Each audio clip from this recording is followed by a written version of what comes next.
Bog daj, ja sam soldat. A što pa ste vi? Deca? A reći mi kak se ti zoveš? Tena. Tena? O, baš lijepo ime imaš. A ti reći? Melani. Joj, baš mi je drago. A recite, pokaj ste vi tu došli? Kaj vi tu delate? A priču ste došli poslušati? Aj, bravo, bravo. Onda sam na dobrome mjestu. Kaj ti, ja sam došel priču poslušati. Jepak sam ja soldat. Pak je red, kaj bom i ja na priči, ne? Se slažete? Da. Tak je. Bog daj, a ja sam Densi. I je, dobro si došel. Da boš lepo poslušal priču o jednom našemu dečku, šter je išel z vojske Dimu. Kaj se je njemu dogodilo? To vam je bil Međimurec, znate, z mojega kraja. I tak je lepo išel z vojske Dimu. A znate koliko je služil vojsku? Cijelo leto. Znate vi koliko jedno leto ima mjesec? 12. A znate vi brojiti po kajkavskom do 12? Hoćete vas ja navčim? Ok. Ve prvo jo, pok vi more? 1, 2, 3, 4, 5, 6, 7, 8, 9, 10, 11, 12. Joj, jako ste mi lepo to sve zgovorili i neka ste se i navčili.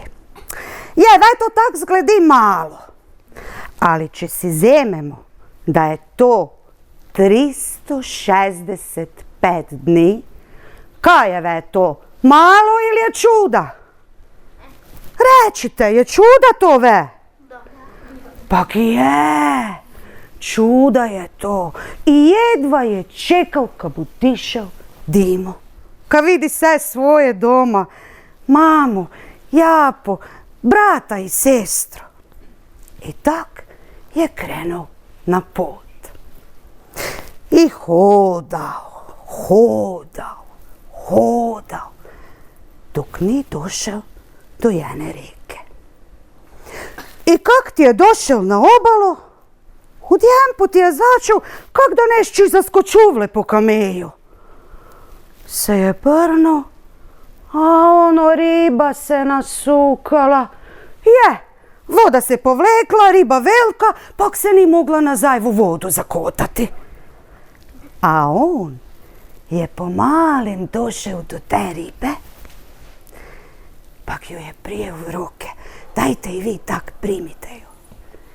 I pomalil nesel del u reku. Pustite ju.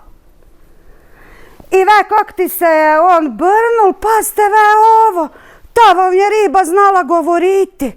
Pak mu je rekla, dobro ideš, dobro buš došel. A on se nasmejal, ali si je mislil, no, kaj pa meni jedna riba more kaj pomoći. Pak je išel dale. I tak vam je hodao i hodao i hodao.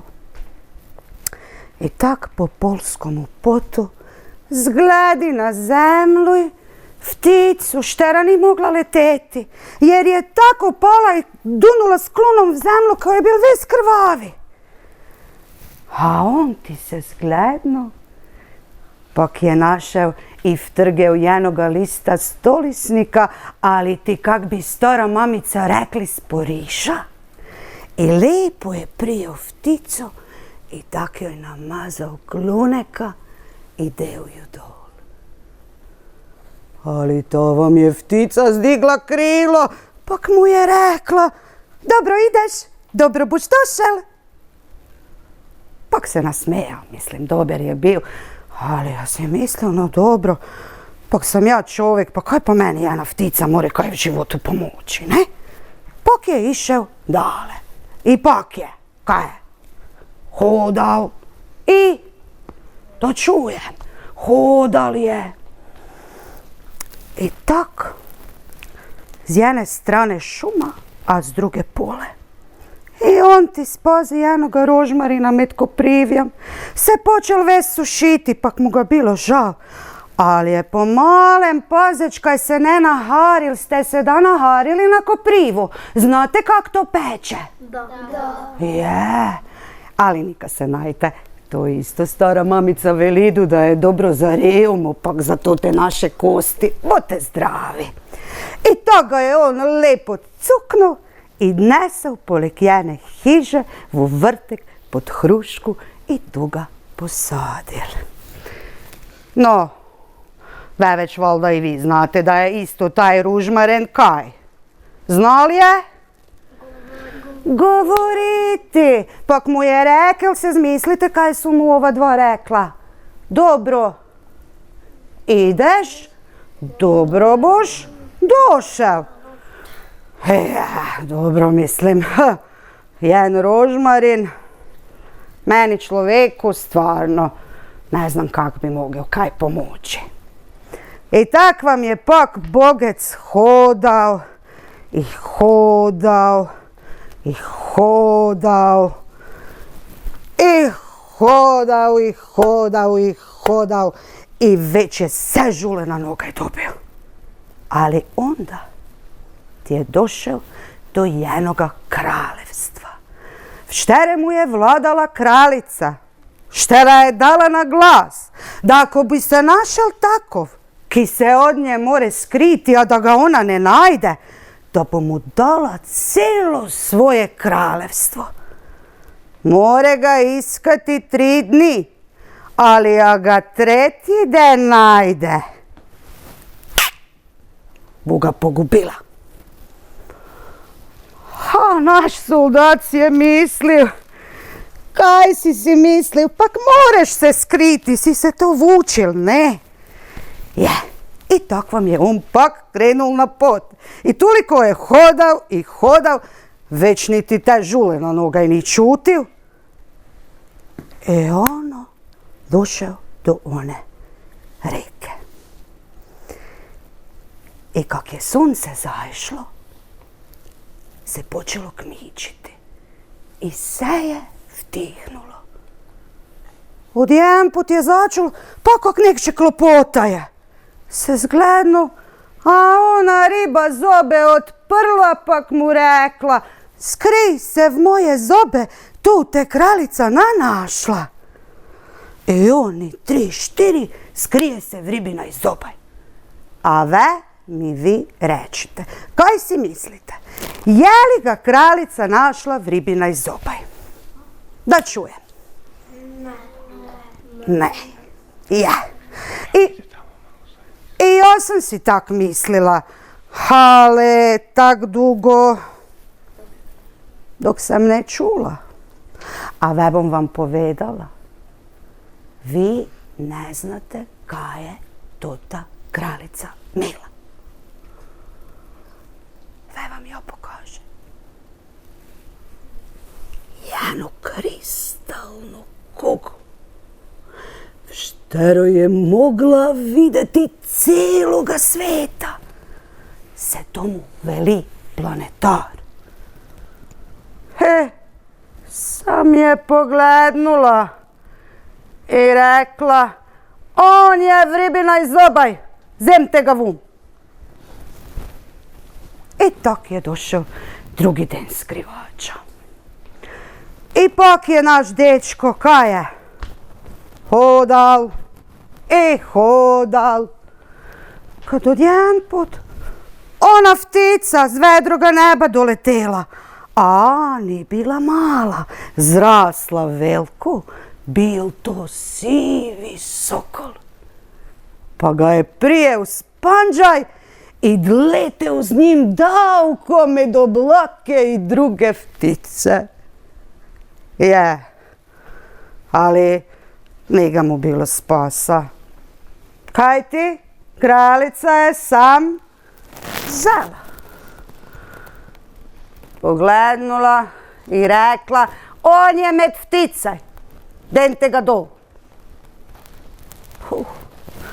Da je već došao treći den skrivača i naš dečko se već pomiril s tim da bu zutra moral hmreti.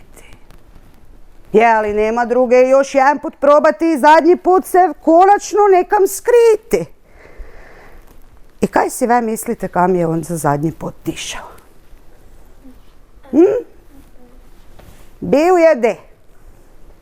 V ribinaj zobaju. Bio je v ptici.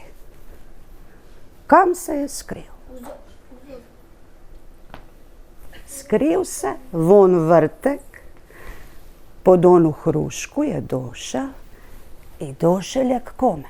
Koga je tam posadio? Rožmarina, tak je. Je, pak i on mu je rekel, dobro ideš, dobro boš došel. I tak je Rožmarin mu rekel, vtrgni iz mene jenu kitu, pa ju nesi kraljici, ka si dene vlasi, ka se ukrasi. A ti buš on list na jezini glavi, zajdeš joj za vuhom i onda te kraljica našla. I tak je i bilo. Kraljica je zvodila tu kuglu, gledala, sve je ona vidla. Ali našega dečka je ne mogla vidjeti. Dok je polnoć prešla, zvuha je opao Rožmarin i pretvorio se v našega dečka. I tak vam je naš soldat, kaj ne da je, postao kralj. Zato kaj je bil dober, kuražen, dobroga srca, strpljiven, je dobil kaj je štel. I tu je priči konec, denimo ju i zaprimo v lonec. A ti, ve tu dobro poslušaj, jer bo ve ena priča na književnom. Pa kad se malo navčiš književni spominati. Jer sljedeća priča počinje u visokim planinskim vrletima, gdje se oblaci hvataju o vrhove borova, bilo jedno zaboravljeno selo. Sigurno se pitate kako i zašto zaboravljeno. U tom je selu bilo samo 7 kuća. Vjetar je danima neumorno nanosio snijeg, pa su kuće izgledale poput 7 brežuljaka uklopljenih u planinski prizor. Jedini znak života bio je gusti crn dim koji je šikljao iz dimnjaka i mirisao na bukovinu. A u tom su selu živjeli otac i majka koji su imali sina. Sin im bio mlad momak, vrijedan, pošten, a i vrlo lijep, ali jako usamljen. Jednoga dana dok je ocu pomagao nositi drva za ogrijev, ogrebe se o cjepanicu te mu iz prsta par kapi krvi poteče i padne na snijeg. Mladić se zagleda u crvenu šaru na snijegu, okrene se prema ocu pa mu reče: Oče, idem u svijet potražiti djevojku bijelu kao snijeg, a crvenu kao krv. Joj, sine moj, pa gdje ćeš takvu naći? Možeš je samo sanjati. Ali mladić je odlučio. I majka ga je pokušala odgovoriti. Ali on je odlučio otići u svijet i potražiti djevojku bijelu kao snijeg, a crvenu kao krv. Cijele je noći i dane mislio o njoj i život se pretvorio u čežnju da što prije siđe s te planine na kojoj su živjeli, a koju je i Bog zaboravio, i pronaći tu djevojku. I tako je krenuo stazom koja je svjetlucala od sunca. Hodao je satima, danima, noćima, tjednima, gotovo da je zaboravio odakle je krenuo, ali ne i zašto. Bijela kao snijeg, a crvena kao krv, lebdjela je s njegovim očima, lijepa i stvarna, iako je bila samo njegov san, da baš nikad nije pomišljao na odustajanje. Toliko je hodao da su prvo išle njegove noge, a onda je išao on. I tako došao je do mjesta gdje nije bilo snijega niti strmih stijena koji su bili slika njegova dotadašnjeg života. Sve je bilo ravno, široko i mekano. I odjednom začu škripanje kola u polju i odluči poći za zvukom. I spazi seljake koji su orali polje plugom i konjima, te reče: dobri ljudi, tražim djevojku bijelu kao snijega, crvenu kao krv. Jeste li je možda gdje vidjeli? A seljaci se počeli u čudu pogledavati, slijegati ramenima i kimati glavama. I kad je već skoro odustao, jedan mu seljak mahne da dođe k njemu, pa reče: mladiću, popi malo vode, bit će da ti je sunce udarilo u glavu. On se nasmije, popije vode jer je bio zaista žedan i krene dalje.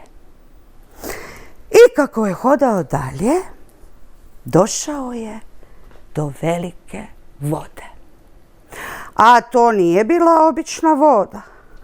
Bila je slana. Bilo je to veliko, modro, plavo more. Pljas, da čujem i vas malo. Pljas, pljas, pljas. Zakucavali su valovi o morske hridi. Prošao je sve uvale, pitao ljude na obali, ribare, masline i grmlje po škrapama, pa čak i školjke, ribe i rakove, ali niko nije vidio takvu djevojku. Ali on je mora naći, pa nema druge nego ići dalje i tražiti, pitati. Mora postojati takva djevojka, mora je pronaći. I krenuo je dalje. Hodao je i hodao i hodao, dok nije došao do velike šume. A opet to nije bila obična šuma. Sve je u njoj vrvjelo od života. Ptice su punile krošnje pjesmom koja nije zvučala kao pjev, već kao govor. Ježići su fucali, mišići cijukali, gušteri šuškali, a pčelice zujale. Pa i drveće je disalo, razmicalo koru i škripalo. Ali ni tu nitko nije ništa znao o njoj. Pa krene dalje. I sad je već pomalo i on odustao. Ali što će? Hodao je opet i hodao. I odjednom osjetio onaj poznati miris snijega i shvatio je da se našao na planini s koje je mogao vidjeti svoje selo. I tek tada je shvatio da je obišao čitavu zemlju, a nju, bijelu kao snijeg, a crvenu kao krv, nije pronašao. Zagledao se u zemlju bez života i ljudi i gorko zaplakao. Sjetio se i očevih riječi: takva se još nije rodila, možeš je samo sanjati. I činilo se da je bio u pravu. Sjeo je na kamen i snužden sjedio satima. Vratiti se kući bez nje ne može, a tražiti ne zna više gdje. I kad je već izgubio svaku nadu, odjednom začu tihi glas: momče, što ti je? Mladić se okrene i ugleda staricu ispred sebe. A bako, ne pitaj. Prošao sam čitavu zemlju, ne bi li je pronašao, ali takva se očito još nije rodila. sinko, a koga ti to tražiš?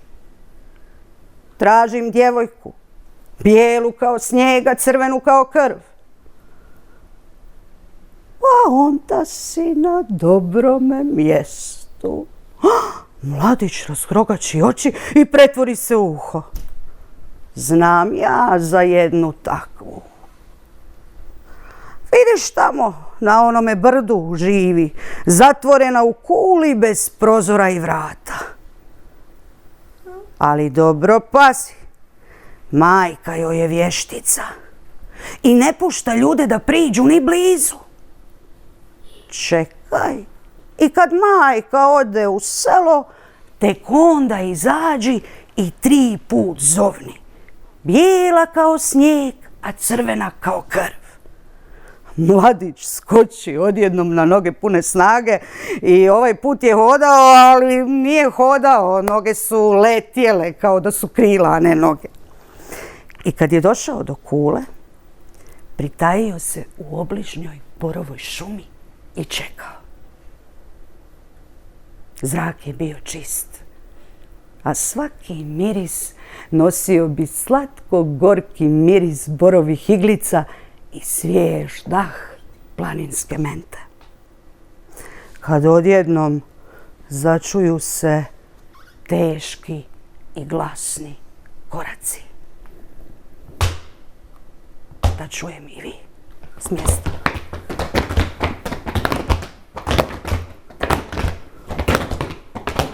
Da, to je bila ona. Vještica majka u crnom kaputu, smrknuta pogleda i teškoga koraka. I kako su se koraci stišavali, mladićevo srce počne nabijati. Tudum, vidi vi, tudum, tudum, tudum, tudum, tudum. I kad se napokon smirio, hrabro, ali odlučno, uputi se do kule i 3 put zovne. Bijela kao snijega, crvena kao krv. Dajte, pomozite mu malo, ali ne preglasno, da ne čuje vještica majka. Može? Koliko puta još moramo zvati? 2, ok. Idemo. 3 i... Bijela kao snijega, crvena kao krv. Bijela kao snijega, crvena kao krv. I gle čuda, na samom vrhu kule stvori se prelijepa djevojka, duge zlatne kose, te baci svoje duge vlasi, pa se on ni 3 ni 4 uspe uz vlasi i popne na vrh kule. Kad ju je ugledao, znao je da je to ona koju traži, a znala je i ona. Neko su se vrijeme samo gledali, a onda su počeli se razgovarati, tijela su im živnula, radovali su se životu koji se tako iznenada otvorio pred njima. Bili su bezbrižni kao djeca. Kad u to začu se opet oni teški i glasni koraci. Jao, brzo, brzo, moram te sakrit negdje, moja majka će te ubit. I 3 put pucne prstima i pretvori mladića u češljić i stavi ga u kosu. Kad je vještica majka ušla u kuću, dobro je sve prosmotrila i povikala: Njušim čovjeka, gdje je, reci mi, gdje je? Majko, pa kakvog čovjeka? Pa ja ne poznajem ni jednog takvog, a uostalom znam da su ljudi zli i opasni kao što si me učila, majko. Sama sam ovdje, što ti je? I majka joj povjeruje i tako krene dalje. I kći je jedva dočekala da dođe idući dan podne, pa da majka opet ode u selo, pa da pretvori mladića opet iz ovog češljića. I jedva je to dočekala, pucne koliko puta? 3. Idemo svi. 1, 2, 3. A iz češljića se izvije mladić. I potom mu ona sve ispripovijedi kako je zatočena u ovoj kuli bez prozora i vrata, kako je njezina majka vještica, a otac čovjek. Ona je polu čovjek, polu vještica. Od majke naslijedila je moći, a od oca dušu i srce. A on joj reče: ja te volim takvu kakva jesi, ti si moja, ne brini. Kad su se to tek odrazgovarali, opet se začuju oni teški, glasni koraci.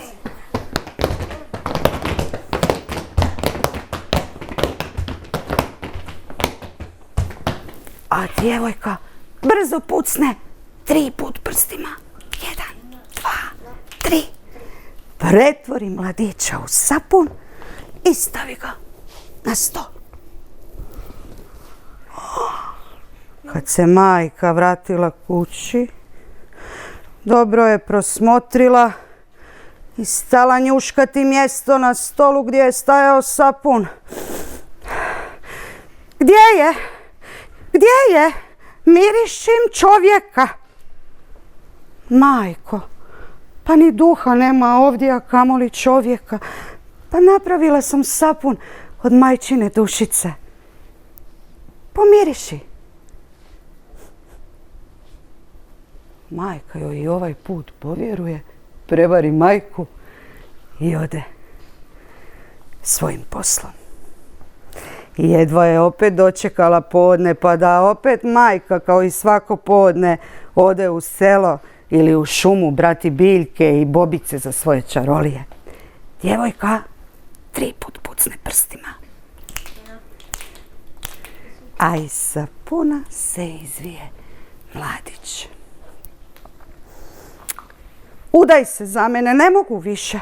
Moramo sutra pobjeći. Idemo kod mojih živjeti, tamo te majka neće pronaći. I tako oni skovaše plan da idućeg dana, kad majka ode u selo, pobjegnu zauvijek. Kad su se tek dogovorili, opet se čuju koraci. A djevojka 3 put pucne prstima, pretvori mladića u papuču i obuje na nogu. Imala je dočekan odgovor za majku. Majko, sama sam ovdje, ne brini, ovdje sigurno nema čovjeka. I tako umiri staricu i one krenu na počinak. Čitavu noć djevojka oka nije sklopila, toliko je bila uzbuđena, zora nikako da svane. I kad je došlo podne, otišla je majka u selo, a djevojka 3 put pucnula prstima, pretvorila papuču u mladića, spustila svoje duge kose i oni pobjegoše. Kad se majka vještica vratila kući, uzalud je zazivala. Bijela kao snijega, crvena kao krv. Pomozite joj. Bijela kao snijega, crvena kao krv. Bijela kao snijega, crvena kao krv. Ali djevojke nijotkud. Tek tada je stara shvatila da je prevarena. Aha, to je bio čovjek. Brzo se pretvori u vranu i poleti za njima. I brzo ih je sustigla, jer šuma kroz koju su išli je bila gusta, oni nisu znali put. Kad su shvatili da ih majka vještica progoni, djevojka brzo pucne 3 put prstima, pretvori mladića u kokota, a sebe u kokoš. Ali majka se pretvori u mačku bržu od njih. Što će oni sad? Brzo se pretvore u lisice i pobjegnu.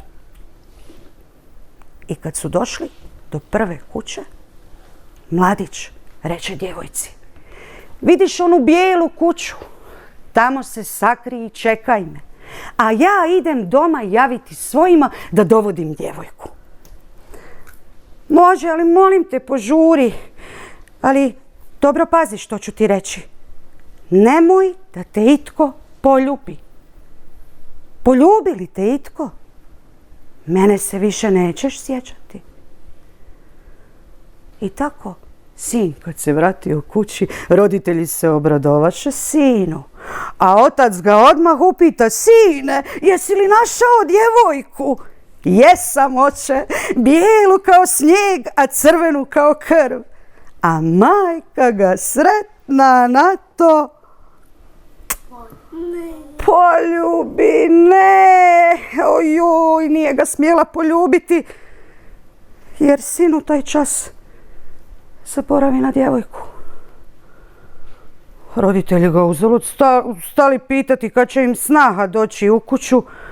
On se više nje ne sjeća, samo je šutio. I roditelji odlučiše da ga za djevojku više neće pitati, jer su mislili da ga je ostavila, a neka tuga prođe.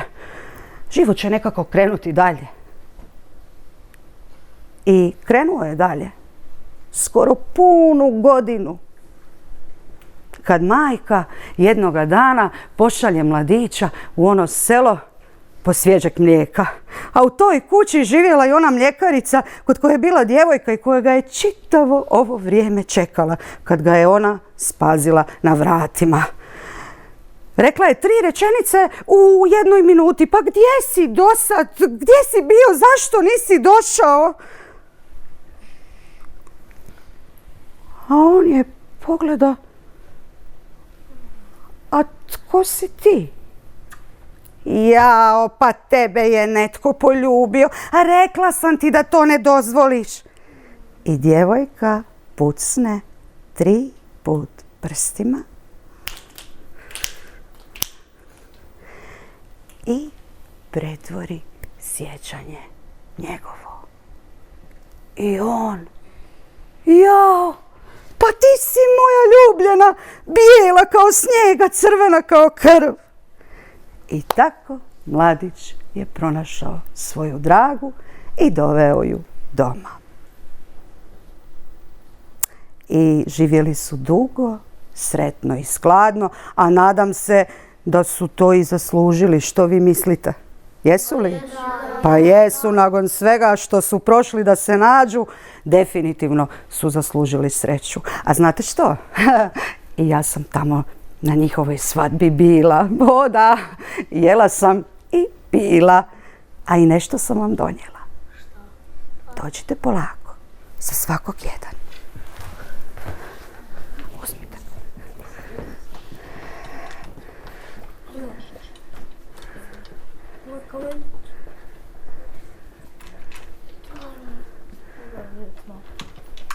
Ne usta. Mislim, možeš probati. Ode zub.